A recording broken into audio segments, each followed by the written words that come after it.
Assalamualaikum warahmatullahi wabarakatuh. Kita berjumpa lagi di Mantias YouTube Channel ya. Hari ini kita akan belajar tentang tema 1, subtema 1, pembelajaran ketiga untuk kelas 6. Mari ikuti pembelajaran hari ini dengan sebaik-baiknya. Siapkan alat tulisnya jika perlu untuk mencatat dan tetap stay tune di channel ini. Ya, masih ingatkah kalian tentang pembelajaran kita di pembelajaran 1, yaitu tentang perkembangbiakan tumbuhan ya. Perkembangbiakan tumbuhan terutama bunga ya. Bunga merupakan alat perkembangbiakan pada tumbuhan secara generatif. Perkembangbiakan generatif terjadi melalui penyerbukan. Nah, tentu masih ingat ya penyerbukan itu apa? Penyerbukan adalah jatuhnya serbuk sari ya, atau sel jantan di atas kepala putik atau sel betina. Nah, hari ini kita akan belajar mengenai tumbuhan yang berkembang biak secara vegetatif. Berarti adik-adik atau anak-anakku, tumbuhan itu bisa berkembang biak bukan secara generatif atau kawin saja, tapi bisa juga dengan cara vegetatif ya. Perkembangbiakan vegetatif itu apa sih? Yaitu perkembangbiakan tanpa melalui proses perkawinan atau penyerbukan ya. Jadi individu baru ya, anak dari tumbuhan itu nanti sifatnya sama seperti induknya ya. Seperti tanaman yang Bapak bawa di sini ya. Ini tanaman adenium bisa dengan stek ya. Nanti akan dijelaskan tentang stek.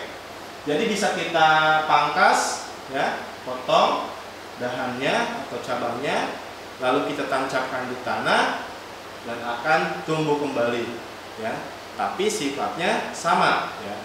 Karena tumbuhan adenium ditancap kembali tetap jadi tumbuhan adenium.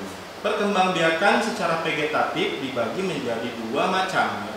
Yang pertama, perkembangbiakan vegetatif secara alami, yaitu tanpa bantuan manusia. Yang kedua, perkembangbiakan vegetatif buatan, yaitu perkembangbiakan yang prosesnya dibantu oleh manusia.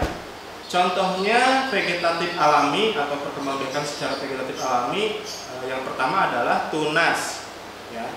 Seperti pohon bambu yang baru tumbuh.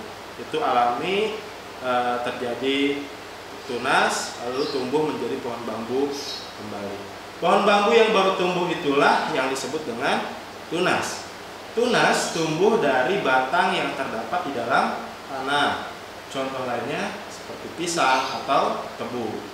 Selain tunas, ada juga tunas adventif ya, yaitu tunas yang tumbuh selain pada batang. Contohnya pada daun, misalkan ada cocor bebek ya. Kalau pada akar ada juga sukun atau cemara ya. Perkembangbiakan vegetatif lainnya yaitu spora. Jenis tanaman paku-pakuan pada bagian bawah daunnya terdapat titik-titik berwarna coklat ya. Itu yang disebut dengan spora seperti gambar ini. Jika spora tersebut jatuh ke tanah, maka akan tumbuh tanaman baru ya. Contoh tanaman spora misalkan ada paku, jamur, lumut, dan suflir. Ada juga perkembangbiakan vegetatif alami secara gragih atau setolen ya. Gragih atau setolen itu adalah batang yang tumbuh merambat di atas tanah. Contohnya apa? Arbe, rumput teki, stroberi, dan juga pegagan. Nah, lalu apalagi perkembangbiakan secara alami? Ada juga yaitu umbi.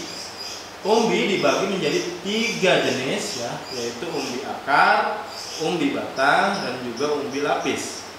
Umbi akar adalah akar yang membesar berisi cadangan makanan. Contohnya apa? Wortel, singkong, dan lobak. Itu sebagian dari contohnya.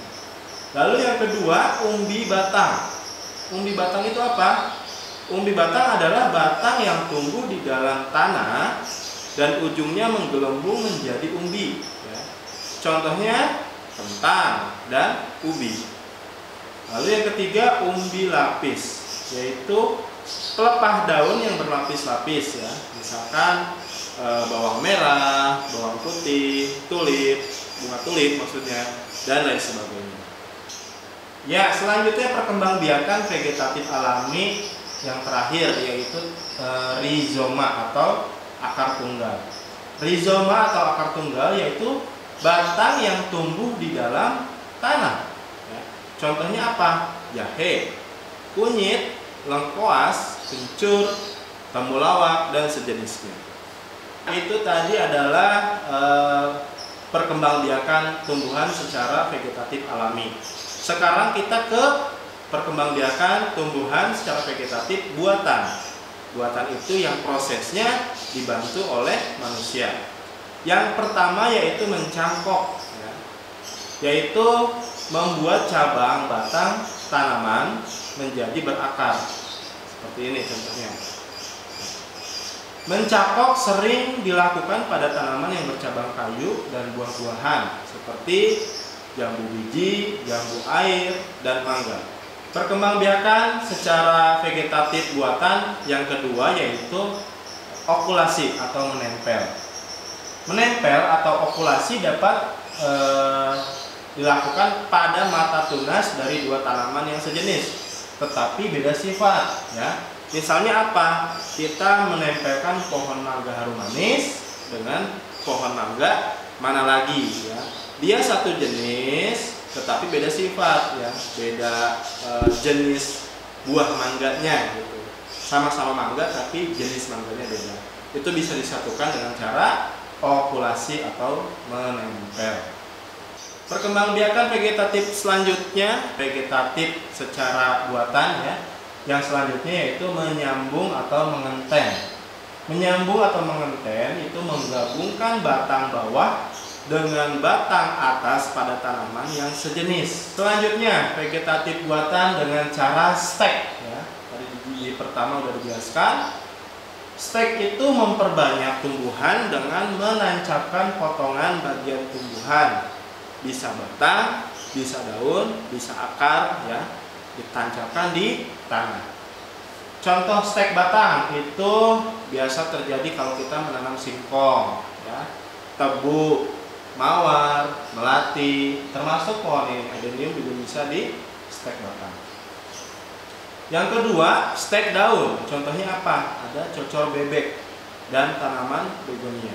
Cocor bebek ini ketika kita ambil daunnya, ya, kita taruh di tanah dengan kesuburan yang baik, maka akan tumbuh juga, ya, yaitu cocor bebek. Yang ketiga, contoh dari stek akar yaitu pohon sukun. Selanjutnya vegetatif buatan dengan cara merunduk, ya, yaitu memperbanyak tumbuhan dengan cara merundukkan batang atau cabang ke tanah sehingga tumbuh akar. Nah, contohnya apa? Pohon anjelir, pohon apel, anggur, dan alamanda. Nah, itu adalah beberapa contoh dan jenis perkembangbiakan dari vegetatif buatan, ya, yang prosesnya dibantu oleh manusia. Tidak semua tanaman bisa tumbuh di tempat yang sama. Pertumbuhan tanaman dipengaruhi oleh tempat hidupnya. Jenis tanaman di dataran tinggi tentu akan berbeda dengan tanaman yang ada di dataran rendah. Sekarang kita simak cerita berikut ini. Indonesia adalah negara kepulauan yang terletak di garis khatulistiwa. Indonesia memiliki dataran tinggi, dataran rendah, dan perairan. Dataran rendah adalah daratan yang memiliki ketinggian 0 sampai dengan 200 meter di atas permukaan laut. Hampir semua ibu kota provinsi di Indonesia terletak di dataran rendah. Tumbuhan di dataran rendah adalah padi, palawija, dan tebu. Wilayah pantai termasuk dataran rendah. Indonesia memiliki banyak pantai karena negara kita terdiri atas ribuan pulau.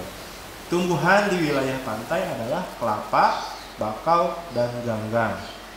Dataran tinggi adalah daratan luas dengan ketinggian lebih dari 200 meter di atas permukaan laut.